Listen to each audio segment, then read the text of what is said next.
People think when they do this that they're doing something wrong because there's such discomfort that comes with it. But they're in the unknown. They're actually doing it right. People say, I think I'm meditating wrong. I always say, oh, no, you're doing it right, because you're going to say, I'll do it later, I'll do it tomorrow or Monday, you're in a program. Yep. Right? Because you actually should be doing it in the moment, right? Right. So then I assert that if you're not in the present moment, you're running a program. And so the more, listen, paying attention is being present, and it's a skill. And you know when someone's present with you in your life because they're paying attention to you. And you know when they're not present with you because they're not paying attention to you. So then imagine you're going to create and you're not present. How could you miss the moment of creation? You then are in the known. You're in the familiar past or the predictable future. So that sweet spot of the generous present moment, if you keep practicing overcoming your body, overcoming the conditions in your environment, and overcoming that predictable future and the familiar past, and you keep working for the present moment, you are going to develop the habit of being present.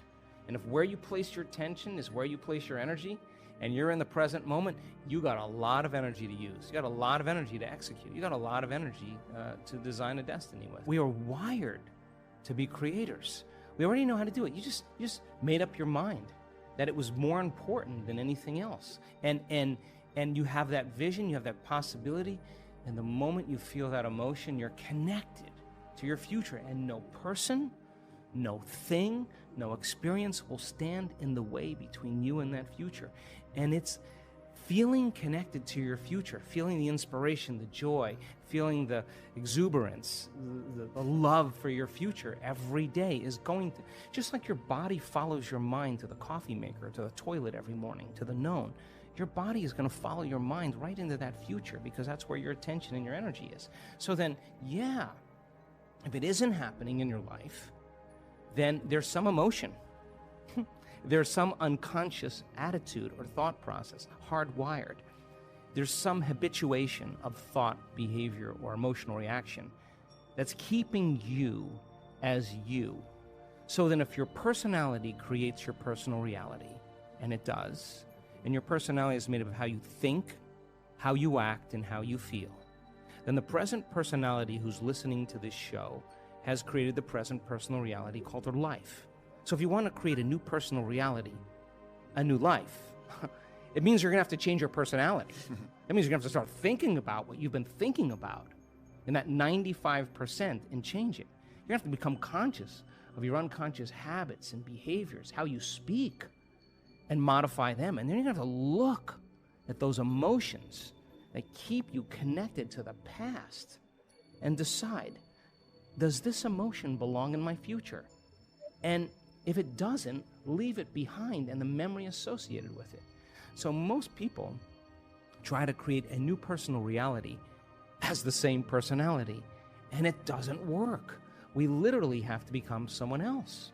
And the act of becoming is a function of overcoming.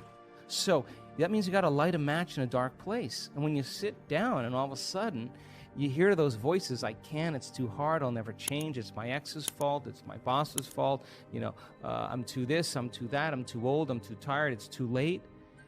And those are the thoughts that are the boundary of the known. And now you're stepping out into new territory, and the body that's been conditioned to be the mind emotionally is saying, don't leave the known here. Stick with guilt. It's much better. Stick with suffering. At least you can predict it. And yet your conscious mind is wanting to go for a ride, and your body's going, whoa. So then it may take a little time to help the body out of the past. It takes some time, right? So then the person can have a great meditation and feel really connected, and then get up and then get frustrated on the freeway and judging everybody else. I mean, you just disconnected from the energy of your future, and you're back to the energy of your past. Don't expect anything to change. And if you tell me it's because of that person or that circumstance, I'm going to say, oh, you're back to the unconscious program of being a victim in your life. And so there is a period, a grace period of transformation where we have to cross this river from the old self to the new self. And that void, that unknown, is the neurological, the biological, the chemical, the hormonal, the genetic death of the old self. And most people, the moment they step out, and the hardest part about change is making a new choice. The moment you make a new choice, get ready. You're leaving the known. It's going to be uncomfortable. It's going to be unfamiliar. There's going to be some uncertainty. You can't predict. You're not in the known any longer. And most people, they step out and they hear that voice. It's too hard. You never change. And they believe in that thought. And that thought leads to the same choice, which leads to the same behavior, creates the same experience, produces the same emotion. And then they say, oh, this, Aubrey, feels right to me. No, that feels familiar. So then, if you're becoming conscious of how you speak, you're sitting in your meditation and you're becoming aware of how you act, that you complain and you blame and you make excuses, you feel sorry for yourself, you judge other people. Now you're conscious of what you were unconscious of. That's a victory too, because consciousness brings awareness, and there's an energy that goes along with that. And now all of a sudden, you're not in the program. You're the consciousness observing the program. You're outside the jar. You're objectifying your subjective self. You're seeing yourself through the eyes of someone else. And then when you look at those emotions and you say, my goodness, I didn't even know it was guilt. This is how I always feel. I didn't even know it was guilt. Now I know. All right, well, now that you know, you can't not know. So then what are you going to do? You're going to live with the knowing that you're a victim, or you're guilty, or you're suffering? No, the insight isn't going to do anything until you initiate some type of change. So then you say, I'm going to stop blaming, complaining, make excuses, feeling sorry for myself, judging other people. Now you're in the river, and there's a tug for the brain and body to go back to the familiar past. And every day, if you just work,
practicing and changing it, you will go from one state of being to another state of being, and you will begin to think differently. What thoughts do I want to fire and wire in my brain? That's a good question.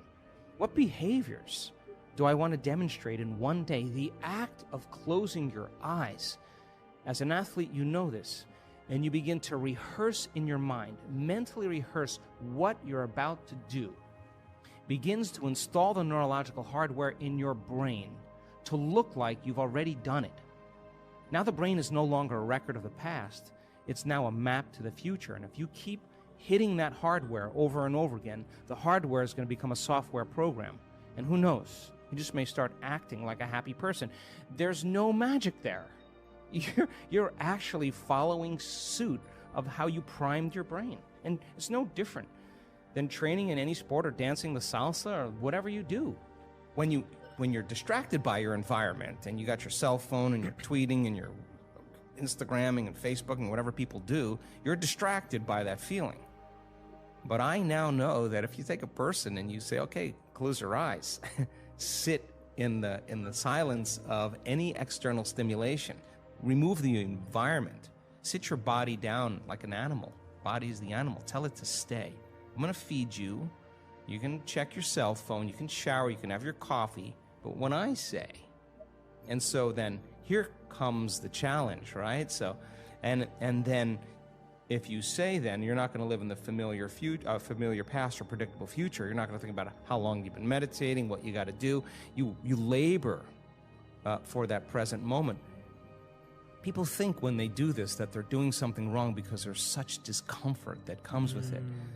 But they're in the unknown. They're actually doing it right. People say, I think I'm meditating wrong. I always say, oh, no, you're doing it right. Because when you notice that your body wants to get up and check your cell phone or have a cup of coffee, and you become aware that it's on autopilot and wants to do that, and you say, come on over here, and you return it back to the present moment, you're executing a will now that's greater than the program. And if the person wants to just get angry while they're sitting there, there's an arousal, and they notice the body is amping up and revving up, and they settle it back down. Now they're telling the body it's no longer the mind, that they're the mind. Now, we've researched this, and it's tedious in the beginning at first because David is fighting Goliath.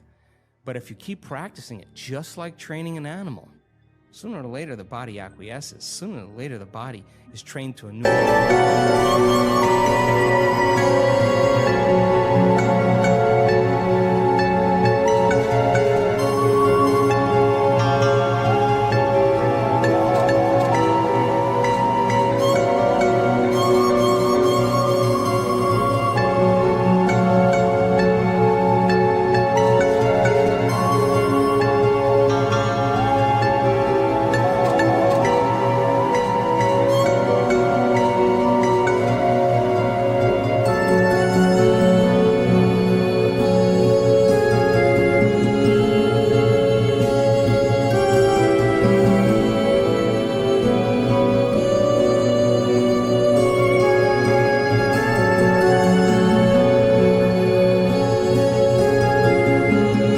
And when that happens, there's a liberation of energy. The body goes from particle to wave, from matter to energy, and there goes that emotion, literally liberated from the body as energy. So the person who has the strong emotion to some circumstance in their life, and they're working on lowering the volume of that emotion, the more they lower the volume of that emotion, the more they're going to take their attention off that person and problem, and they're going to take their power back. There's going to be a break in their attention from that circumstance. And now they build their own field. And now there's energy to heal. Now there's energy to create a new life. Now there's energy for the mystical moment because they've overcome their old personality self. So I think, it's not like thinking positively. That's not the message.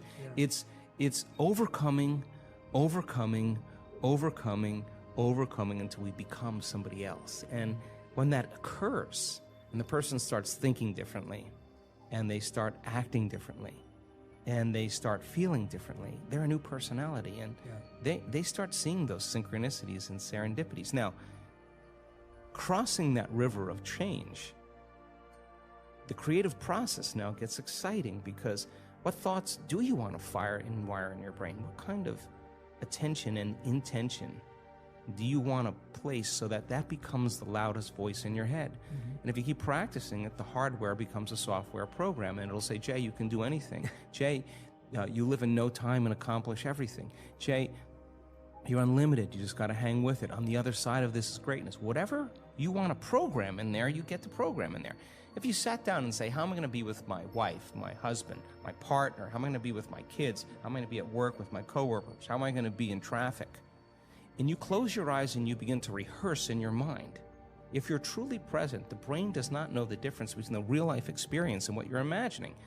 So now the brain goes from a record of the past to a map to the future. Now you're installing the hardware. Keep practicing it. It becomes automatic. It becomes easier. Now it's a software program. You may just start behaving differently.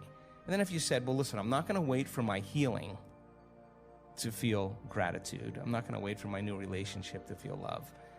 I'm going to actually teach my body emotionally what that future feels like before it happens. Now, this is a big turnaround for a lot of people because we're so reliant on the outer world to change our inner world. I think it's the creation of more experiences, and I think I think we came from source, from singularity, from oneness, and we have descended down into density, fooled by our senses into separation, and every single being has a spark of oneness of the divine within them, and we got so separate that we now have our own free will to answer the question, is there more?